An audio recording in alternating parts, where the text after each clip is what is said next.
Olá, muito bom estar com você em mais uma edição do nosso podcast Nossa Macaé, aquele momento em que a gente fala sobre as entidades que existem na nossa cidade e que prestam um trabalho bacana, um trabalho relevante, um trabalho importante para a sociedade macaense. Hoje a gente vai falar do escotismo, dos grupos escoteiros. Eu estou recebendo aqui a Lelaine Barbosa, que é do 95º Grupo Escoteiros José Passos de Souza Júnior. Tudo bom, Lelaine? Tudo bem, boa noite. Eu tive que treinar aqui as pressas, porque eu passei uma semana chamando ela, tratando ela de Leilane. E bem. ela não me corrigiu, aí agora falou, não, mas não é Leilane, é Lelaine. Isso. Mas eu vou tentar não errar aqui. Tudo bem com você? Tudo bem, boa noite. Grupo Escoteiro, 95º Grupo Escoteiro José Passos de Souza. Quem foi o José Passos de Souza Júnior, que dá nome ao grupo? Boa noite a todos. O José Passos, ele foi um dos fundadores do nosso grupo. Uhum. O 95, ele tem mais de 40 anos de fundação, né? Uhum. E na época a gente fazia parte de um outro grupo, 50, e aí passamos para o Juquinha, que também é com certeza conhecido por você. É muito comum, assim, um grupo originar outro? É um movimento comum? É porque as pessoas saem de um grupo, mas não querem sair do movimento. Uhum. Então, alguns gostam de iniciar um grupo novo. Uhum. Nós temos outros grupos em Macaé, todos que iniciaram esses outros grupos fizeram parte do 95 em algum momento. Então, foram fundados por pessoas que faziam parte do movimento. Passaram por lá. Sim, e no nosso grupo O também. 95 tem 50 anos de existência? Não, ele tem 40. Vai fazer 43 em novembro, ininterruptos. Mas teve um período que nós ficamos fechados e aí o numeral ficou guardado. Então, tem mais de 50 em modo geral. É o mais antigo da cidade? Sim, é o mais antigo. Foi o primeiro a ser fundado aqui em Macaé. E aí, o José Passos levou o nome do grupo para homenageá-lo. Ele foi um dos fundadores, obviamente não foi o único, certo, mas um dos mais relevância, com certeza. Certo. E o movimento escoteiro tem muitos nomes importantes ao longo da história, né? Um deles, o do Lord Baden-Powell, que foi a pessoa que criou esse movimento, né? Sim.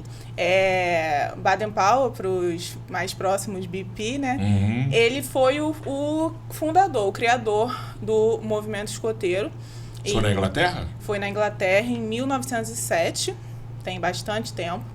E na época que ele criou o movimento, ele queria fazer com que os jovens da época tivessem alguma forma de serem úteis para a sociedade e desenvolver, porque ele era militar, né? Então ele trouxe um pouco dos conhecimentos do militarismo que ele tinha para uma educação informal para jovens.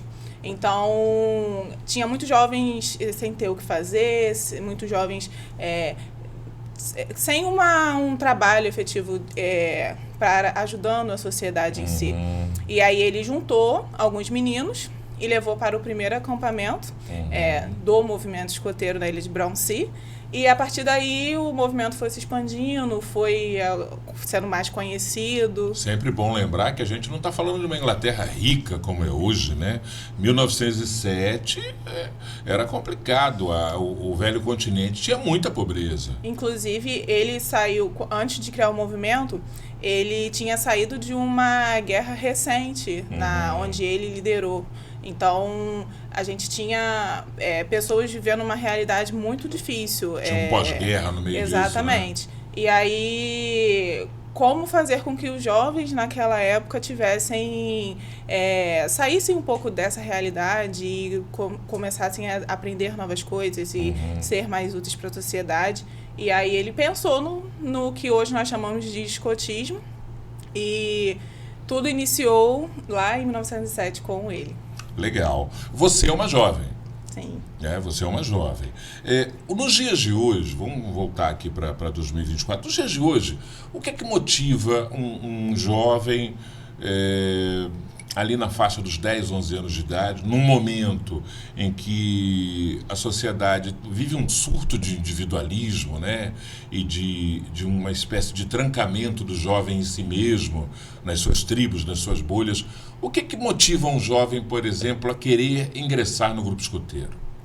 Normalmente, principalmente os mais novos, eles são trazidos. Isso, os pequenininhos, sim, né? Os pais, eles veem o movimento escoteiro como uma maneira de fazer com que os filhos se desenvolvam de alguma maneira, seja com os outros ou consigo mesmo. Então, eles botam muita fé no movimento escoteiro e trazem os filhos para que eles conheçam. E muitos gostam e permanecem. Infelizmente, nem todos, mas assim, é o que a gente fala, né? O movimento escoteiro, ele é para todos, mas nem todos são para o escotismo. E tá tudo bem. E aí, normalmente, eles são trazidos. Mas quando a gente tem jovens mais velhos, como o meu caso, por exemplo, e até adultos que já entram como membros adultos, Sim. que é a partir dos 21 anos... Você não ingressou criancinha? Não, eu entrei com 15 anos. Sim. Não é adulto, mas Sim. não foi desde pequenininha. E aí, eles entram normalmente buscando, nessa idade mais de adolescente, buscando os desafios, buscando as atividades legais, como os chapéus, os acampamentos. E os mais velhos buscando realmente ajudar. Porque quando passa dos 21, nós somos chefes, né? Que são os chamados membros adultos voluntários. E aí, a gente literalmente trabalha para o jovem. Nosso trabalho voluntário é para desenvolver esses jovens. Então, eles entram buscando realmente ajudar, desenvolver essas crianças, fazer com que elas se tornem membros para a sociedade melhor, desenvolver suas potencialidades.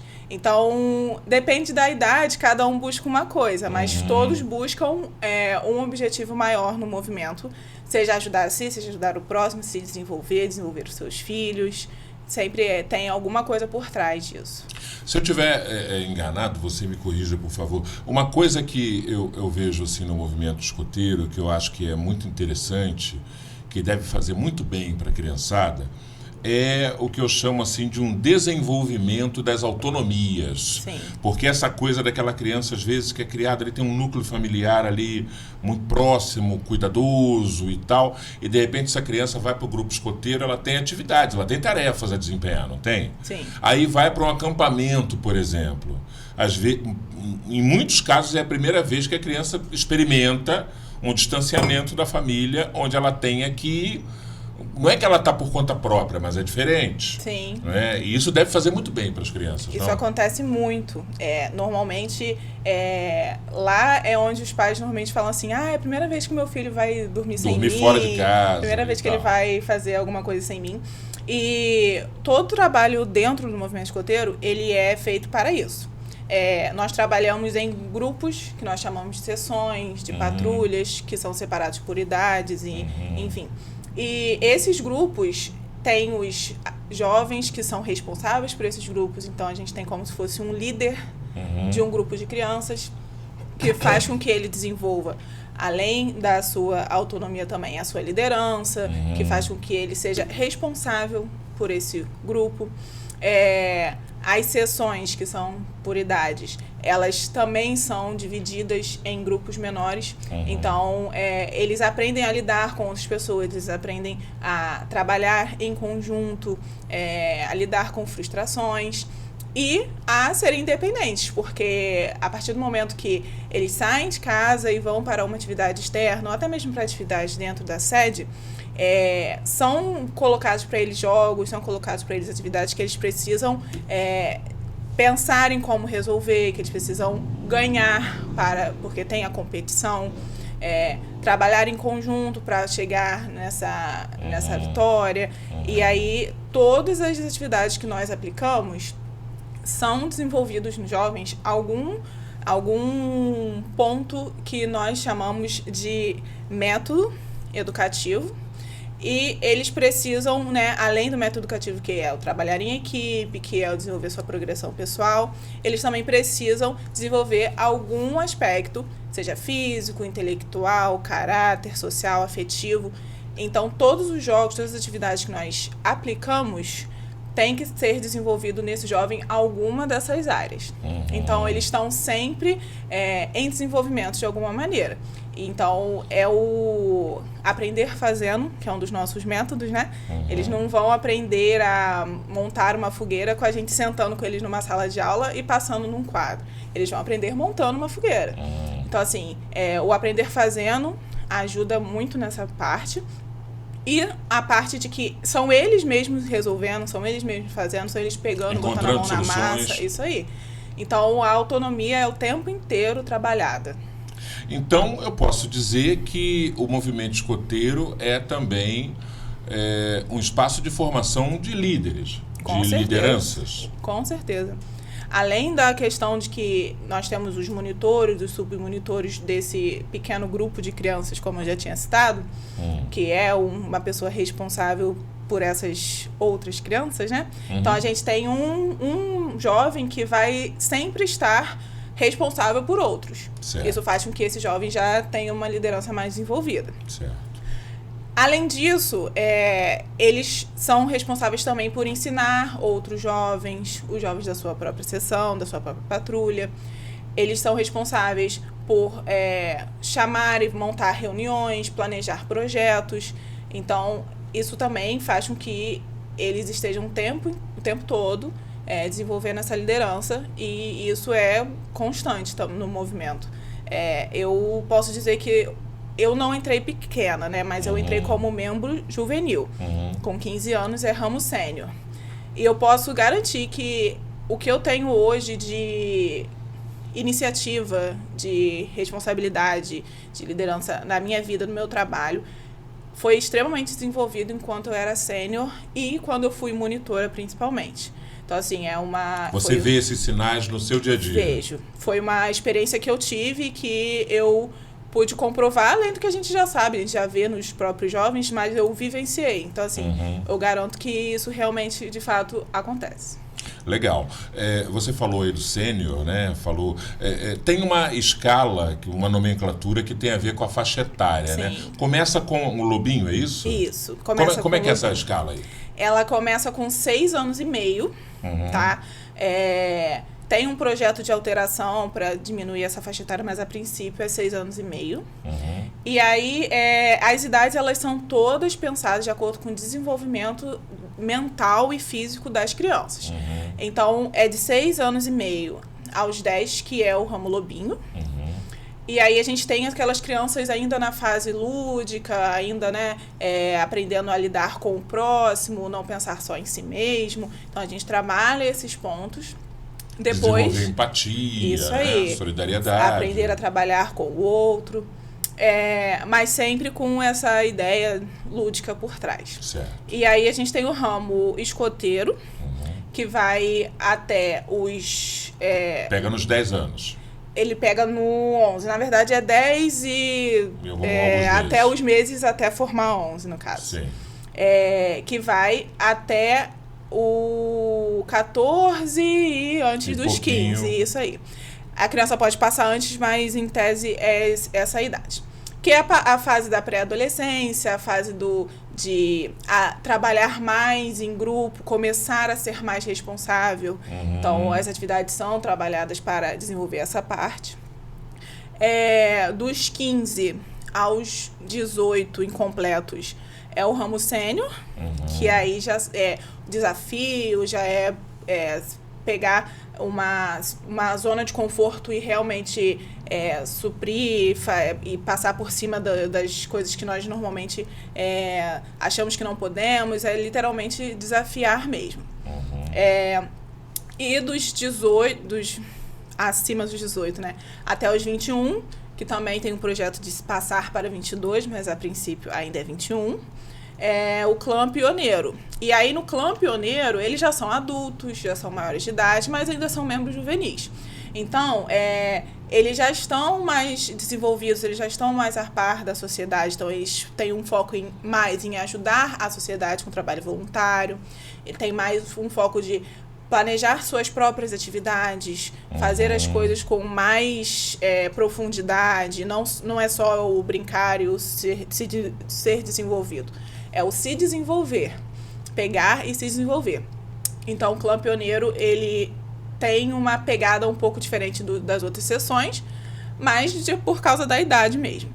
E aí, a partir dos 21, aí é membro adulto, que é o membro voluntário, e ele começa a ajudar, a trabalhar com as sessões como chefe. Então, essas são as separações. Você, por exemplo, entrou aos 15 anos. Nessa fase aí, né, o Globinho vai até 10 anos e pouco, quase 11, aí depois dos 11 e até os 15 e pouco, é exatamente a fase onde você entrou. Isso. Essa fase exatamente da pré-adolescência é uma fase de muitas transformações, inclusive transformações mentais e emocionais e, consequentemente, comportamentais. Sim. De uma criança. O movimento, ele é atento a essa metamorfose que essa criança passa neste ponto da vida dela? Muito. Fica muito ligado ali, muito atento? Muito.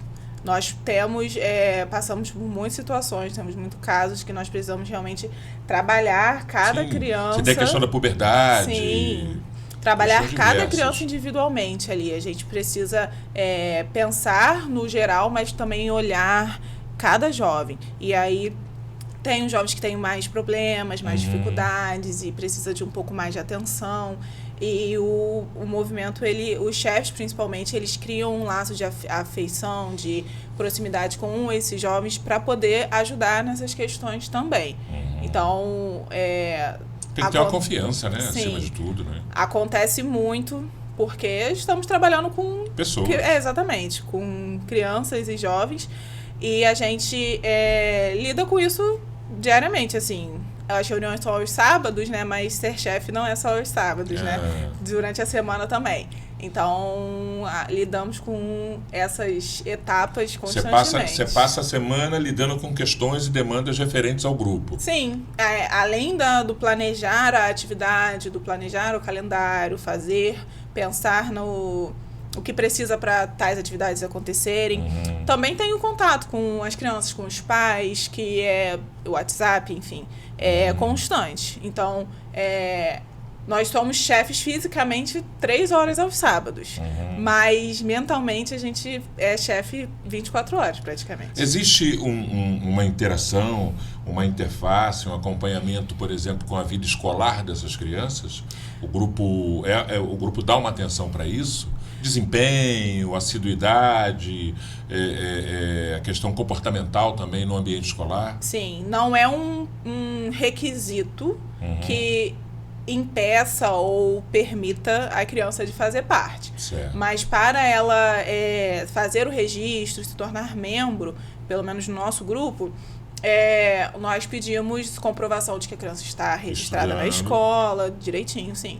Tem que ter uma vida escolar regular. Sim. No dia a dia, Leilane, na sociedade, onde é que a gente vê o movimento escoteiro atuando fora da reunião do grupo? Vamos supor, acontece uma calamidade, você tem uma questão de uma enchente. O grupo atua nessas coisas? O grupo atua em questões comunitárias na sociedade onde ele está inserido, no seu entorno ali também? Sim. A gente faz e já fez projetos voltados para ajudar locais específicos, por exemplo, né, asilos, coisas do tipo. Arrecadação, passar o dia, coisas assim. Campanhas, né? Campanhas. Quando tem calamidades, também reunimos as pessoas que têm disponibilidade para poder ajudar. Claro. E no dia a dia, assim, com as nossas ações com o próximo, né? É visível, você consegue sentir, diferenciar uma pessoa que é escoteira das que não são, né? Nas ações, nas falas, nas atitudes, nas ajudas ao próximo. Então, também é uma forma de identificar e de ver isso na sociedade. Eu ia te perguntar isso, assim, todo grupo, né? Já conheci muitos grupos, já pertenci. Todo grupo tem as suas referências históricas de pessoas proeminentes que você tem orgulho de dizer, por fulano de tal passou pelo movimento, já fez parte desse grupo, faz parte. Quais os escoteiros famosos que você conhece, que você pode citar? Amor, pode ser no cinema, na televisão, na política, no esporte, não importa. Bom, e agora eu não vou lembrar o nome. Mas tem um escoteiro que ele faz um programa que ele vai pra natureza e aí ele pega um gravetinho e faz, sei lá, uma... O que, na TV fechada? Uma fogueira.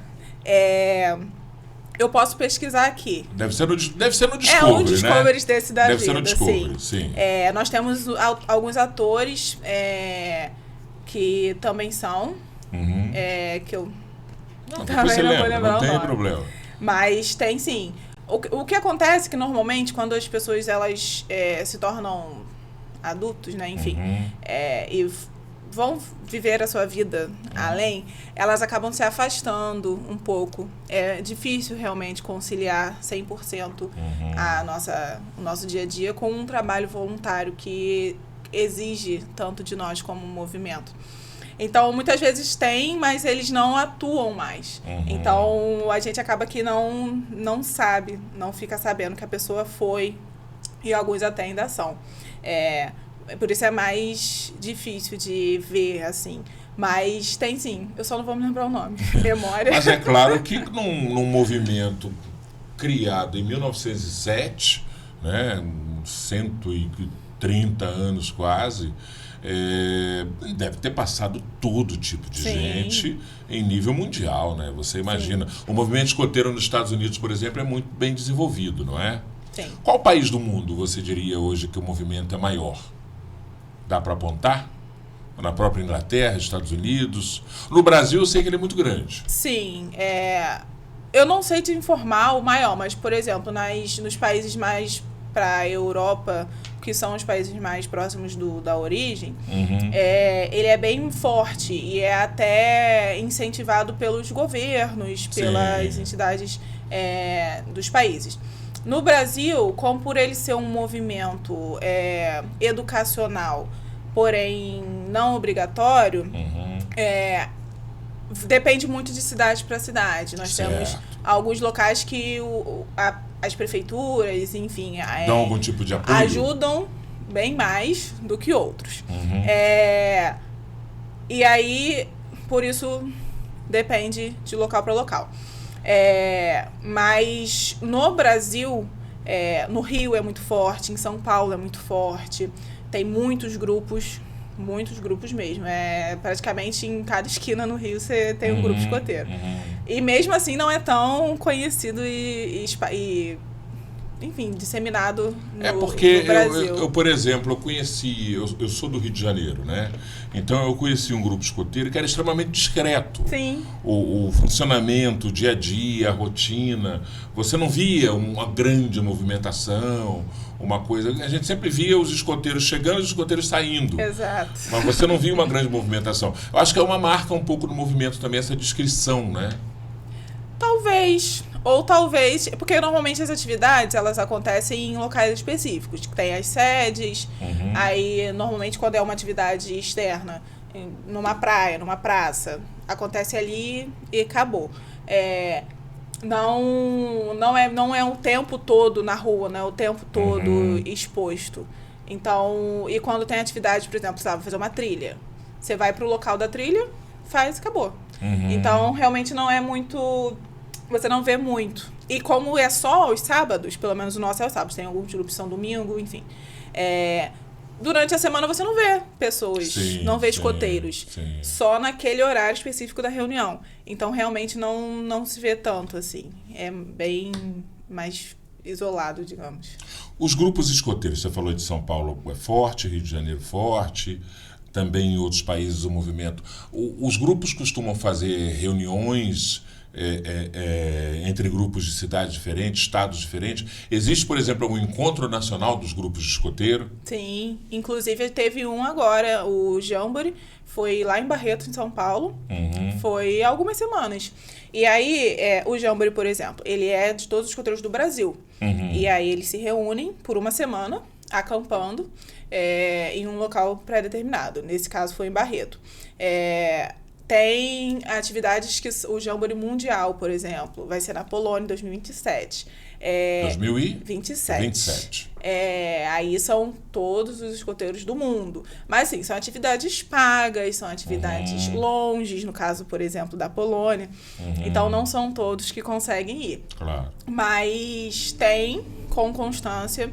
No Rio, a gente tem todo ano o Grande Jogo, que é o Grande Jogo regional, que acontece lá no Rio, na capital. E aí, por exemplo, nós que somos de cidades mais distantes, também vamos. Tem as outras atividades nacionais, tem atividades distritais, que aí são os grupos do regionais, distrito. né? No caso aqui é o Norte Fluminense. Então, acontece com frequência, assim. Mas um evento grande como esse da Polônia, por exemplo, um evento mundial, que vai acontecer em 2027, ele é um evento com uma característica, por exemplo, de acampamento também, ou ele é um evento administrativo que discute questões relevantes para o movimento em nível mundial? Não, nesse caso, ele é uma atividade como um acampamento mesmo. As reuniões para discussões são assembleias, são outros momentos. Que aí são eventos de cúpula. Isso, né? exatamente. De cúpula. Essas atividades que juntam pessoas do mundo ou do Brasil são para fazer um grande acampamento mesmo. Meio que um grande intercâmbio, né? Isso aí. De Para poder culturas, juntar as pessoas, para as pessoas se conhecerem. Isso, trocarem experiências. Legal, bacana. Queria uma curiosidade que eu sempre tive. Qual é a origem do lema Sempre Alerta?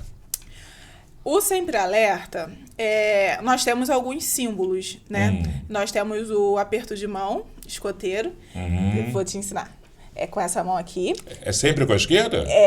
E aí você junta os dedinhos aqui. Qual é a história por trás, né? Tem várias histórias, não se sabe a certa, mas aqui eu sei que foi originado de indígenas na época, da qual você normalmente dá a mão direita para apertar. Isso. Então, você só daria a mão esquerda para pessoas que você realmente confia. Então, é um dos significados por trás. O lema Sempre Alerta, ele é literalmente o que ele representa mesmo, para que a gente fique sempre alerta para ajudar o próximo, sempre alerta nas situações. Sempre tomando cuidado também com o teu entorno, né? Sim, iniciativa e coisas do tipo. E aí o Sempre Alerta, ele é dos lemas. A gente tem no Lobinho o Melhor Possível, que é o lema dos lobinhos. A gente tem no ramo pioneiro Servir, que é o ajudar ao próximo com mais ênfase. Então, eles têm, o lema deles é o servir. Então, vão de acordo com os ramos também. Legal. Quem quiser conhecer o 90º, que você falou, 95, né? 95º Grupo Escoteiro José Passos de Souza Júnior, em Macaé, ele está localizado onde? Ele fica na Rua Dinamarca, no Campo do Oeste. Atrás do CIEP Maringá. Né? Perto do CIEP. É uma rua sem saída ali. Sim. Então, ao lado, né, do CIEP Maringá. Mas, vendo o CIEP fica fácil de achar. Número 99, Rua Dinamarca. Nós estamos lá todos os sábados, de 9h30 às 11h30, com todas as sessões, ou seja, todas as idades, e de 3 às 5 da tarde, com o ramo Lobinho. Então, nós temos 2 ramos Lobinhos, de manhã e de tarde. Tá? Então, de acordo com a disponibilidade dos pais, temos essas 2 opções. A preferência é que novos lobinhos entrem à tarde, porque a alcateia da tarde ele existe porque a da manhã já está cheia, felizmente. Então ela nasceu... Sim, pela necessidade de ter mais uma alcateia mesmo. Então, mas as outras idades é de manhã. Então, quem quiser visitar, quem quiser conhecer, pode ir em um desses horários de acordo com as idades. O grupo tem atividades para os pais também, interação com os pais? Seria o ser chefe, né? O ajudar nas sessões. Mas eu não digo o pai integrar o grupo, mas o pai interagir em alguma atividade com os seus filhos, especificamente. Normalmente, não. Não, né? A ideia é que eles tenham mais autonomia sem os pais. Então, a gente... os pais, eles só entram num momento específico de ajudar em alguma atividade externa que precise ou algo do tipo. Ou se eles quiserem ser pais voluntários e ajudar em alguma sessão. Mas, a princípio, eles ficam um pouco mais afastados durante as atividades para deixar que a criança fique mais livre, digamos assim. Certo. Redes sociais. Quem quiser seguir vocês, conhecer o trabalho, ver mais de perto, procura onde? Rede social é bem fácil, é Escoteiros95 em todas as redes. Escoteiros 95. Instagram e Facebook. E nós temos um site também, que é também Escoteiros95, é fácil de achar, tá? Então, são essas 3 redes principais. Principalmente, hoje em dia, né? Principalmente Instagram. O Instagram que funciona bastante. Sim. Tem vaga hoje para alguém que queira amanhã levar o filho, por exemplo, pro Lobinho na parte da tarde? Tem vaga? Tem vaga. Tem disponibilidade? Sim. A nossa única sessão mais cheia, que era a Alcateia, nós já abrimos uma nova, então temos disponibilidade. O ramo escoteiro e o ramo sênior, que normalmente são, depois da Alcateia, os que mais têm jovens entrando, né? Devido à idade. O ramo escoteiro, ele está quase cheio, mas nós já temos em mente uma segunda tropa, então também podem vir sem problema. E o ramo sênior aí tem vaga também à vontade, então podem vir nos visitar. Legal. Eu queria deixar essa câmera que está aqui à sua frente, à tua disposição, para você falar com o nosso telespectador aqui do canal TV Câmara, do Nossa Macaé, para você fazer um convite à população de Macaé para conhecer o grupo. Fica à vontade. Eu queria convidá-los a conhecer esse movimento, que é uma das paixões de quem conhece. Seja jovem, seja adulto, o movimento escoteiro ele não tem idade, então nós estamos de portas abertas para qualquer pessoa que queira, de fato, ajudar e fazer parte.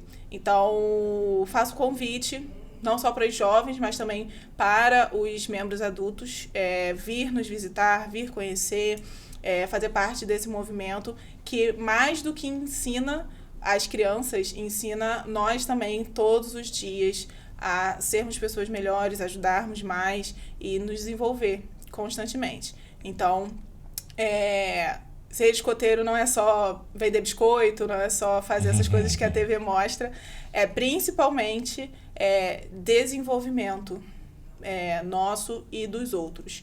Então, é uma experiência única e eu gostaria muito que depois desse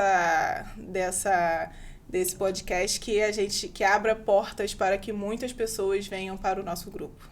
Maravilha, tá aí. Portanto, queria agradecer a Lelaine Barbosa por vir aqui contar um pouco do que é o Grupo 95, a história do escotismo no mundo, para quem tinha alguma dúvida, para quem não conhecia, porque às vezes, né, quem não participa, não tem um filho, só vê passando o escoteiro, vê no desfile, por exemplo, do 29 de julho, Sim. do aniversário de Macaé, os grupos escoteiros desfilam, mas muita gente não sabe como é exatamente, como Sim. funciona, e o bem que pode fazer para o desenvolvimento pessoal do seu filho, né, para desenvolver suas competências, qualidades e autonomia, porque, gente, criança precisa de uma boa dose de autonomia desde muito cedo, para desenvolver suas capacidades, para ficar, como diz na gíria, né, ficar uma criança desenrolada, né? Porque Sim. Quanto mais desenrolada é uma criança, vai ser melhor para ela a vida toda, do que ser aquela criança extremamente dependente da estrutura familiar, do cuidado, que às vezes acaba sendo excessivo, é natural que o seja, do pai ou da mãe. Então, o escoteiro também tem essa capacidade de tornar essa criança um pouco mais ligada, né, em si mesmo, nas suas potencialidades. É muito bom. Conheça, participe, com certeza vai fazer muito bem para o seu pequeno.